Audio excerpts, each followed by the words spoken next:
Gujarat NCC કેડેટ્સની અમદાવાદથી દાંડી સુધીની 410 kilometre લાંબી પદયાત્રાનો આજથી પ્રારંભ. આ પદયાત્રાનો પ્રારંભ રાજ્ય શિક્ષણ મંત્રી પ્રફુલ્લ પાનસેરિયાએ કરાવ્યો. એનસીસી કેડેટ્સની સાબરમતી ગાંધી આશ્રમથી દાંડી સુધીની આ પદયાત્રા 24 ડિસેમ્બર સુધી ચાલશે, જેમાં યુવાનો રોજનું 30 થી 40 કિલોમીટરનું અંતર કાપી દાંડી પહોંચશે. આ પદયાત્રા દરમિયાન યુવાનોને વ્યસન મુક્તિ, મહિલા સશક્તિકરણ સહિતના વિવિધ મુદ્દાઓ અંગે લોકોને એનસીસી કેડેટ્સના યુવાઓ જાગૃત કરશે. આ અંગે મંત્રી પ્રફુલ્લ પાનસેરિયાએ જણાવ્યું કે આ એક સંદેશ છે, આ એક રાષ્ટ્ર નિર્માણની દિશાનું સૂચન છે. हमारा उद्देश्य रहेगा कि अलग अलग जगह, अलग अलग गांव, वहाँ पे जाके जो अमृतकाल का उद्देश्य है, जैसे कि स्वच्छ भारत, विकसित Bharat, fit India, healthy India, women empowerment, drug free society, इन जैसे मुद्दों पर चर्चा करेंगे. राष्ट्र निर्माण માટે સમાના આકૃતિ, સમાના હૃદયની પ્રાર્થનાઓ છે એક દિશા તરફ, જ્યાં જ્ઞાતિવાદ ન હોય, જાતિવાદ ન હોય, ભાષાવાદ ન હોય, સિર્ફ ને સિર્ફ રાષ્ટ્રવાદ હોય. આ સંદેશો યુવાનના મસ્તિષ્ક સુધી પહોંચાડવાનો અમારો આ એનસીસી દ્વારા ભગીરથ પ્રયાસ થયો છે. બાંગ્લાદેશમાં હિન્દુઓ પર અત્યાચારના પડઘા અમદાવાદમાં પડ્યા. હિન્દુ હિતરક્ષા સમિતિ કર્ણાવતીએ પણ બાંગ્લાદેશમાં હિન્દુઓ પર થતા અત્યાચારને ખુલીને વિરોધ કર્યો અને રિવરફ્રન્ટ પર વિશાળ માનવ સાંકળ રચી દેખાવ કરી વિરોધ કરાયો, જેમાં સંતો, મહંતો તેમજ રાજનેતાઓ પણ જોડાયા. તમામ લોકોએ માનવ સાંકળ રચી બાંગ્લાદેશમાં હિન્દુઓ પર થઈ રહેલા અત્યાચારનો વિરોધ કર્યો હતો. સાથે જ અત્યાચારો બંધ કરવાની માંગ કરી. આ વિરોધ પ્રદર્શનમાં મોટી સંખ્યામાં લોકો પણ જોડાયા હતા. સવારે વલ્લભ સદનથી ઉસ્માનપુરા રિવરફ્રન્ટ પાર્ક સુધી માનવ સાંકળ રચાઈ હતી. સાથે જ ખાસ સભાનું પણ આયોજન કરાયું હતું. સભામાં જગન્નાથ મંદિરના મહંત દિલીપદાસજીએ અત્યાચારોને ખૂબ શરમજનક ગણાવ્યા અને સૌને એકજૂથ થવાની જરૂર પર ભાર મૂક્યો. ભાડજના હરિકૃષ્ણ મંદિરના શ્યામચરણદાસે કહ્યું કે બાંગ્લાદેશમાં મંદિર પર હુમલા, મૂર્તિઓ ખંડિત થઈ રહી છે, જે સામે કઠોર પગલાં લેવાવા જોઈએ. આરએસએસ ગુજરાત પ્રાંતના ભરતભાઈ પટેલે કહ્યું કે બાંગ્લાદેશમાં હિન્દુઓનું મનોબળ વધારવા આપણે એકઠા થયા છીએ. અક્ષર વત્સલ સ્વામીએ કહ્યું કે આવતીકાલે મોક્ષદ એકાદશી છે, આવતીકાલે ભગવદ્ ગીતા સૌને વિતરણ કરીએ. હિન્દુઓના ટાર્ગેટ કરીને અત્યાચારો શરૂ થયા, એકદમ નિંદનીય છે. આ પ્રકારે ક્રૂર અત્યાચારો, પુરુષોની હત્યા, મહિલાઓ પર બળાત્કાર, લૂંટફાટ, કોઈ ત્યાં સેફ જ નથી. અને આશ્ચર્યની વાત એ છે કે દુનિયામાં જે માનવ અધિકારની વાતો કરતા મોટા મોટા લોકો, મોટા મોટા સંગઠનો, મોટા મોટા દેશો એ પણ ચૂપ છે. આ બધાની આંખો ખોલે એટલા માટે આજે દેશભરમાં આ પ્રકારે પ્રદર્શન થઈ રહ્યા છે. અને એના ભાગરૂપે જ કર્ણાવતીમાં એક વિરાટ માનવ સાંકળ એ બની છે. ધર્મના આધારે જે ક્રૂરતા થઈ રહી છે એ બંધ થવી જોઈએ. દુનિયામાં દરેક મનુષ્યનો માનવ અધિકાર છે અને જીવવાનો અધિકાર છે. એ સંદેશ દુનિયાએ હવે આ પ્રકારના તત્વોને આપવો પડશે. આટલી મોટી સનાતન હિન્દુઓની મેદની જોઈને મહાભારતનું એ વાક્ય યાદ આવે છે, સંઘે શક્તિ કલૌ યુગે. કલયુગમાં શક્તિ એકતામાં રહેલી છે. અને આજે બાંગ્લાદેશમાં હિન્દુઓ પર જે અત્યાચારો થઈ રહ્યા છે એની સામે એકમાત્ર કોઈ શક્તિ, એકમાત્ર કોઈ શસ્ત્ર હોય તો એ આપણી એકતાનું શસ્ત્ર આપણે ઉઠાવવાનું છે. આજે આપણા સનાતન ધર્મીઓ એમનો જે માનવ અધિકાર, બાંગ્લાદેશમાં જે વસી રહ્યા છે એમનો માનવ અધિકારની સુરક્ષા કરવી હશે તો આપણે આપણું કર્તવ્ય પાલન કરવું પડશે.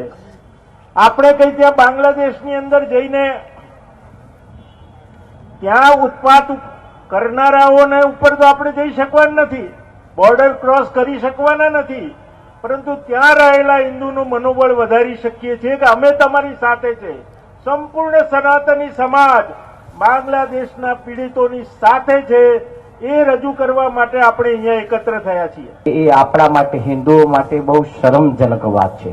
હિન્દુ સમાજ આટલો આપણો મોટો વિશાળ સમુદાય, આપણી આટલી મોટી સંખ્યા હોવા છતાં એ અલ્પ નાનું બાંગ્લાદેશ આટલું આપણા ઉપર, આપણા સંતો મંદિરો તોડી નાખતા હોય, મૂર્તિઓને ખંડિત કરી દેતા હોય તો બાંગ્લાદેશના આ જે કાર્ય થઈ રહ્યું છે એમાં આપણે સૌ એક બની નેક બની હિન્દુ સમાજ એક બની એનો વિરોધ વ્યક્ત કરી અને માનનીય વડાપ્રધાન શ્રી નરેન્દ્રભાઈ અને એવા આપણા યશસ્વી ગૃહમંત્રી શ્રી અમિતભાઈને પણ રાજ્ય સરકાર પણ આમાં ધ્યાન આપી અને કેન્દ્ર સરકાર પણ ધ્યાન આપી જેમ બને એમ જલ્દીમાં જલ્દી બાંગ્લાદેશમાં શાંતિ આપણા હિન્દુ સમાજને શાંતિ સ્થપાય, શાંતિથી એમને મંદિરોનું પૂર્ણ નિર્માણ થાય. દ્રશ્યો આપની ટેલિવિઝન સ્ક્રીન પર આપ જોઈ રહ્યા છો કઈ રીતે આરોપીઓનો વરઘોડો પોલીસ કાઢી રહી છે. એક તરફ સુરતમાં ફાયરિંગ કરનારાનો વરઘોડો કાઢવામાં આવ્યો, જાહેરમાં માફી મંગાવવામાં આવી. રાજકોટમાં આ વ્યક્તિ જે રોફ જમાવી રહ્યો હતો છરીની અણીએ તેનું પણ સરઘસ કાઢવામાં આવ્યું. જોકે તેણે માફી માંગવાનો ઇનકાર કરતા જ પોલીસે તેની સરભરા કરી અને ત્યારબાદ તેનો એક વિડીયો સામે આવ્યો જેમાં તે માફી માંગતો નજરે પડી રહ્યો છે. આ તરફ હુમલાખોરોને કાયદાનું ભાન વડોદરામાં પણ પોલીસે કરાવડાવ્યું. જોકે અહીં તો જે આરોપીઓ હતા તેમને ચાલવામાં પણ ફાફા પડી રહ્યા હતા. પોલીસે તેમનો બરાબરનો વહીવટ કર્યો હોય તેવું સ્પષ્ટપણે જોવા મળ્યું છે. બોગસ હોસ્પિટલના તબીબો પણ નકલી. સુરતના પાંડેસરામાંથી ઝડપાયેલા 3 ઝોલાછાપ તબીબો સામે સકંજો કસાશે. સુરતમાં જનસેવા મલ્ટી સ્પેશિયાલિસ્ટ હોસ્પિટલના તબીબોને લઈને ખુલાસો. ઝોલાછાપ તબીબો પુરાવા આપવામાં નિષ્ફળ રહ્યા. રાજ્ય સરકાર માન્ય તમામ ડોક્યુમેન્ટ અને મેડિકલ સર્ટી રજૂ કરવામાં 3 તબીબો નિષ્ફળ. 3 તબીબો પાસે સરકાર માન્ય મેડિકલ સર્ટિફિકેટ કે અન્ય પુરાવાઓ ન મળ્યા. કાયદાકીય કાર્યવાહીથી બચવા હોસ્પિટલ બંધ કરવાની ખાતરી આપી લૂલો બચાવ કર્યો. જનસેવા હોસ્પિટલનું ઓનલાઈન રજીસ્ટ્રેશન પણ નહોતું.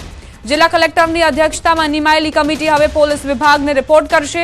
હોસ્પિટલના 3 તબીબોને આરોગ્ય વિભાગે ડોક્યુમેન્ટ રજૂ કરવા 2 વખત તક આપી, છતાં પુરાવાઓ રજૂ કરવામાં તબીબો નિષ્ફળ રહ્યા. સુરતના પાંડેસરા વિસ્તારમાં જનસેવા મલ્ટી સ્પેશિયાલિસ્ટ હોસ્પિટલને લઈને વિવાદ ઊભો થયો હતો, કારણ કે બોગસ તબીબો દ્વારા હોસ્પિટલ ઊભી કરવામાં આવી હતી. વિવાદ થતાની સાથે જ સુરત પોલીસ દ્વારા તેના પર કાર્યવાહી કરવામાં આવી. ફાયર વિભાગે સીલ કરી અને સુરત જિલ્લા આરોગ્ય વિભાગને જાણ કરતા આરોગ્ય વિભાગે પણ આ હોસ્પિટલને સીલ કરી હતી અને 2 તક આપવામાં આવી હતી હોસ્પિટલનું રજિસ્ટ્રેશન અને જે તબીબો સારવાર આપી રહ્યા હતા તેમના સર્ટિફિકેટને લઈને. જોકે અત્યાર સુધી આ તબીબો સર્ટિફિકેટ તો રજૂ નથી કરી ચૂક્યા, પણ પોતાનો બચાવ કરવા માટે હવે પોતે જ હોસ્પિટલ બંધ કરતા હોવાની લેખિતમાં જિલ્લા આરોગ્ય અધિકારી સમક્ષ લેખિત રજૂઆત કરવામાં આવી. આપણી સાથે જિલ્લા આરોગ્ય અધિકારી ડૉક્ટર અનિલભાઈ પટેલ. આપણે સીધા વાત કરીએ. ડૉક્ટર સાહેબ, હોસ્પિટલ બોગસ હોવાના પુરાવા સામે આવ્યા છે અને હવે કાર્યવાહીના બીકે ખુદ તબીબો જ હોસ્પિટલ બંધ કરી રહ્યા છે. જનસેવા હોસ્પિટલના જે હોદ્દેદારો છે, જે ભાડું કરારથી જે 3 નામો છે, 3 વ્યક્તિઓ છે, એમને 2 વાર તક આપવામાં આવી. ગઈકાલે 4 વાગે 9 તારીખે તક આપવામાં આવી, પરંતુ એમના જે રજિસ્ટર મેડિકલ પ્રેક્ટિશનર તરીકેના સર્ટિફિકેટ, ડિગ્રી જે કોલેજ મેડિકલ કોલેજ માન્ય હોય છે, યુનિવર્સિટી માન્ય હોય છે, GMC ગુજરાત મેડિકલ કાઉન્સિલ માન્ય હોય છે કે NMC નેશનલ મેડિકલ કાઉન્સિલ માન્ય હોય છે, એ રજૂ કરવામાં નિષ્ફળ નીવડ્યા છે.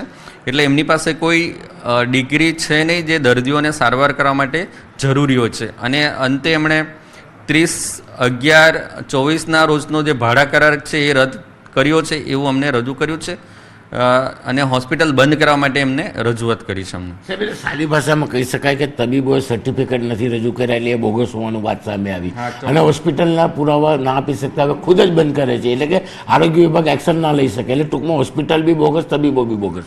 નહીં, હા, એટલે તબીબ તરીકે જે અંદર પ્રેક્ટિસ કરવાના હતા એમની પાસે કોઈ ડોક્યુમેન્ટ્સ નથી, એક્સેપ્ટ ડૉક્ટર સજ્જન કુમાર સિવાય કોઈની પાસે ડોક્યુમેન્ટ્સ નથી. એટલે હવે જે ક્લિનિકલ એસ્ટાબ્લિશમેન્ટ એક્ટ હેઠળ જે જોગવાઈ છે, દંડનીય કાર્યવાહી કરવાની થાય છે, એ અમારી જે માનનીય કલેક્ટર સાહેબ અધ્યક્ષ હોય છે એ કમિટી સમક્ષ રજૂ કરવામાં આવશે અને ડિટેલ રિપોર્ટ પોલીસ વિભાગને પણ રજૂ કરવામાં આવશે. એટલે આરોગ્ય વિભાગ દ્વારા શું કાર્યવાહી? હવે હોસ્પિટલ તો બંધ થઈ જ જવાની, ના બંધ થાય તો આરોગ્ય વિભાગ સીલ કરે. સીલ અમે કરી દીધું છે. હવે જે સીલ ખોલવાનો અને એમની અગેન્સ્ટમાં જે દંડ કરવાની જે કાર્યવાહી છે એ જે કમિટી, એમાં માનનીય કલેક્ટર સાહેબ છે, આખી કમિટી એક્ટ પ્રમાણે બનાવવામાં આવી છે. એમાં ઘણા બધા સભ્યો છે મેડિકલ કોલેજના અને અન્ય પણ સભ્યો છે જે ડૉક્ટર હોય છે.